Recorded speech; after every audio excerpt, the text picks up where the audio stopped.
தேசிய இனப்பிரச்சினையின் தீர்வினை நியாயமான அடிப்படையில் விரைவாக தீர்த்து வைப்பதற்கு உரிய நடவடிக்கை எடுக்க வேண்டும் என்பதை பிரஸ்தாபித்திருந்தோம்.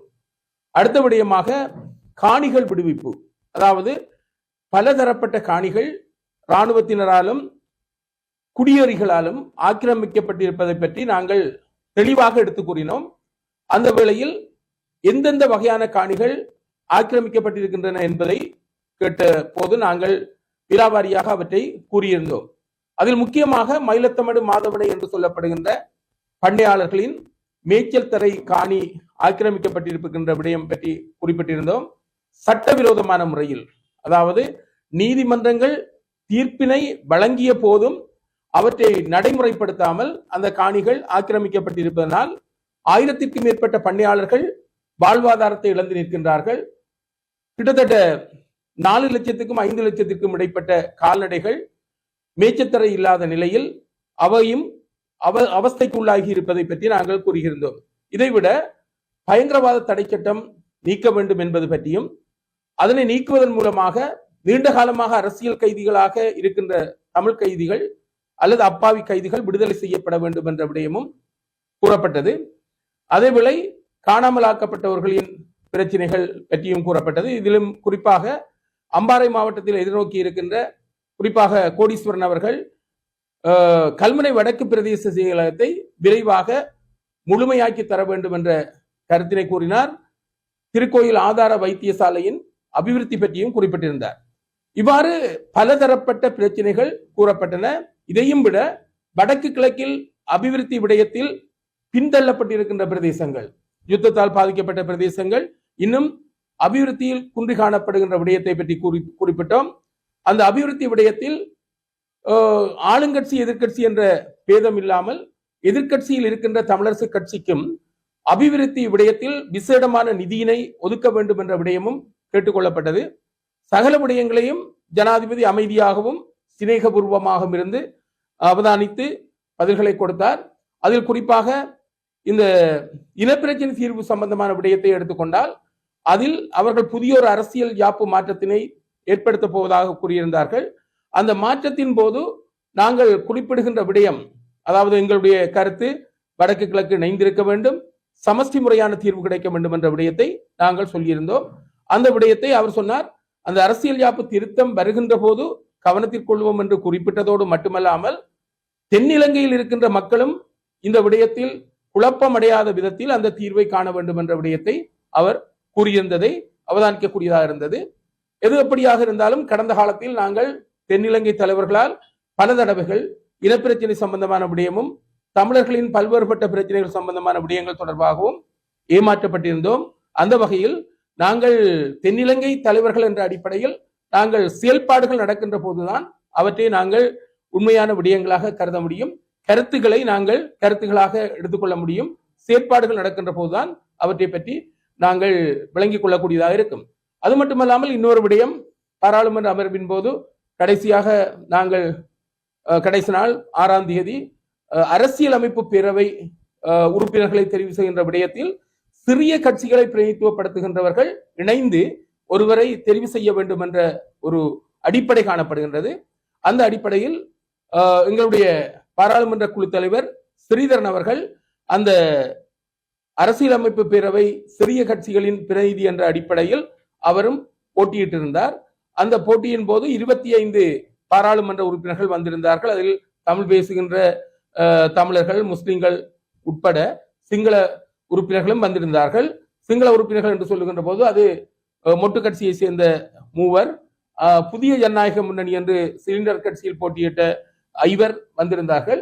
இந்த நேரத்தில் ஒரு ஏகமனதாக ஒருவரை தெரிவு செய்ய முடியாத நிலைமை ஏற்பட்டதன் அடிப்படையில் ஸ்ரீதரன் அவர்கள் எமது சார்பாக போட்டியிட்டார்.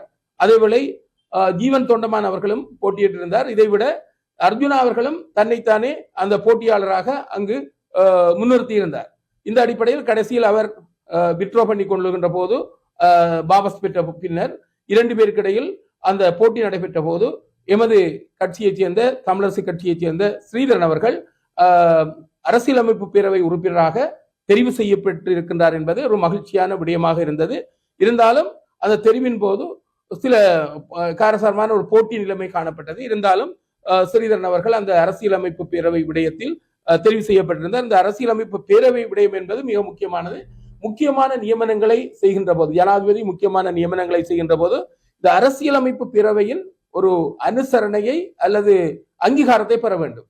எனவே அந்த முக்கியமான நிர்வாக தெரிவுகளின் போது எமது சிறுபான்மை அல்லது நமது தேசிய நிலைப்பாட்டின் அடிப்படையில் அந்த சிபார்சுகளுக்கு அங்கீகாரம் கொடுப்பதா அல்லது ஏற்றுக்கொள்வதா இல்லையா என்பதை பற்றி முடிவெடுக்கின்ற விடயம் இந்த அரசியலமைப்பு பேரவைக்கு இருக்கின்றது. இதையும் விட பல்வேறுபட்ட குழுக்கள் காணப்படுகின்றன.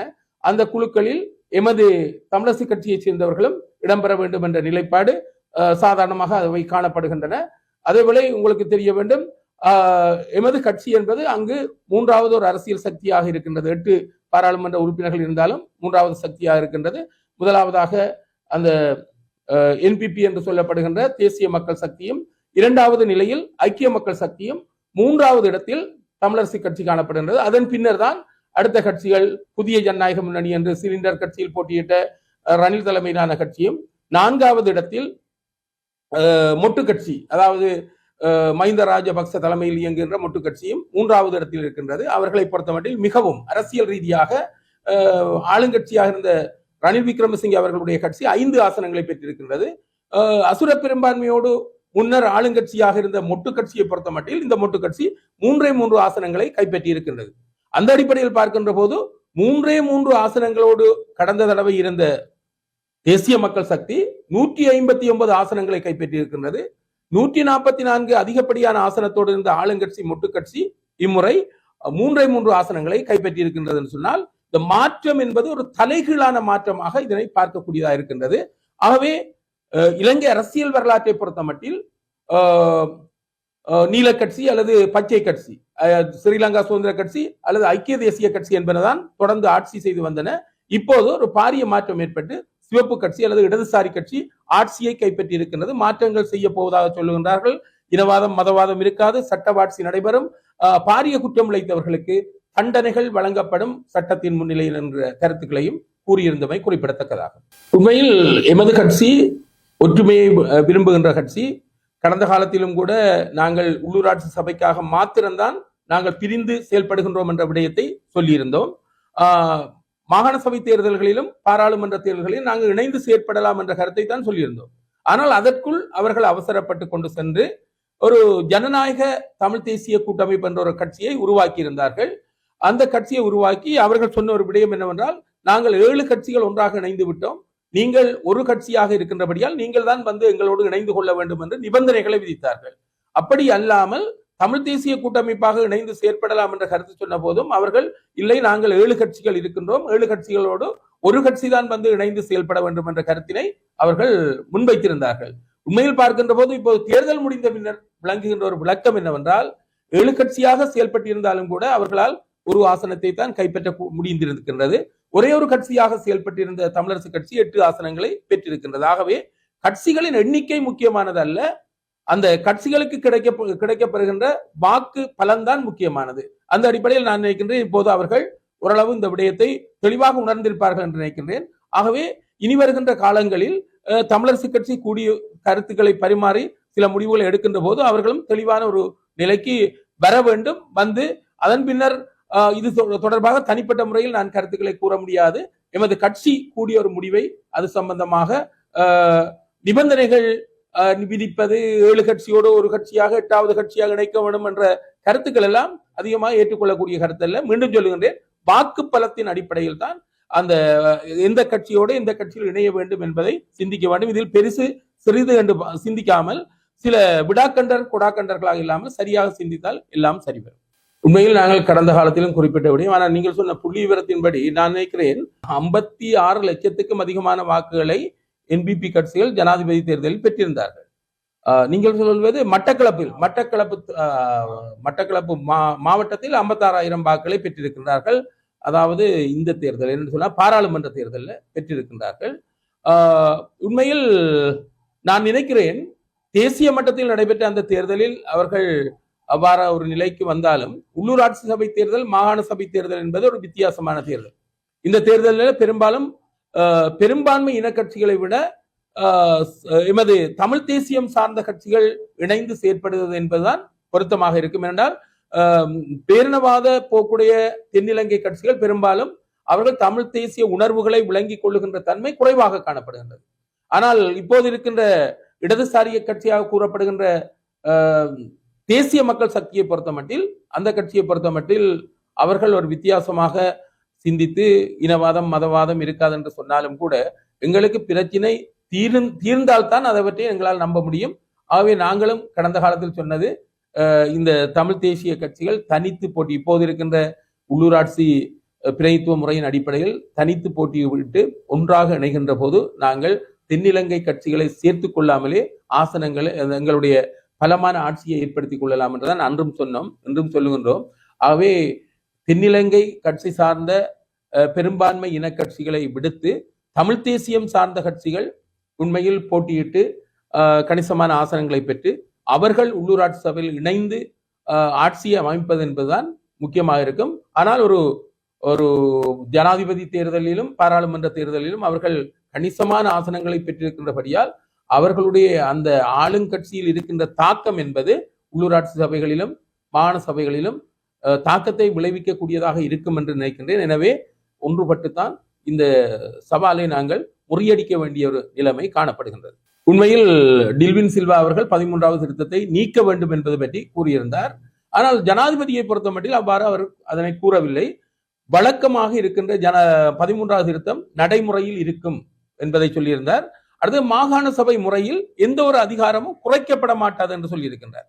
அவை டில்வின் சில்வா அவர்கள் சொன்ன கருத்துக்கும் ஜனாதிபதி சொல்லுகின்ற கருத்துக்கும் இடையில் வித்தியாசம் இருக்கின்றது. அதாவது அவர் சொல்லுகின்றார் 13வது திருத்தம் மாகாண சபை முறை நீக்கப்பட வேண்டும் என்று சொல்லுகின்றார். இவர் ஜனாதிபதி சொல்லுகின்றார் மாகாண சபை தேர்தல் நடைபெறும், மாகாண சபைக்கு கொடுக்கப்பட்ட அதிகாரங்கள் எதுவும் குறைக்கப்பட மாட்டாது என்ற ஒரு கருத்தை சொன்னார்.